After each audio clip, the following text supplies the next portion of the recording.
Bonjour, je m'appelle Chantal, je suis guide parlementaire travaillant pour la Bibliothèque du Parlement et nous voici en avant du Sénat. Juste en avant du Sénat serait le foyer du Sénat, qui est mon endroit favori parce qu'il y a plusieurs thèmes qui sont incorporés dans l'architecture. Donc, au plafond, chose que j'apprécie beaucoup est que tous les Canadiens y sont représentés.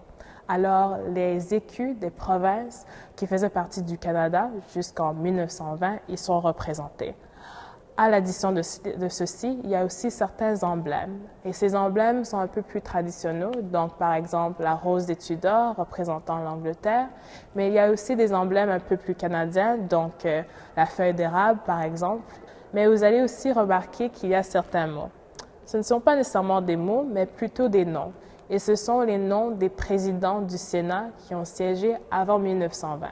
Et puis, le président à l'époque était l'honorable Joseph Bolduc. Lui, par contre, a eu l'idée suivante. Donc, ils avaient déjà représenté les présidents du passé.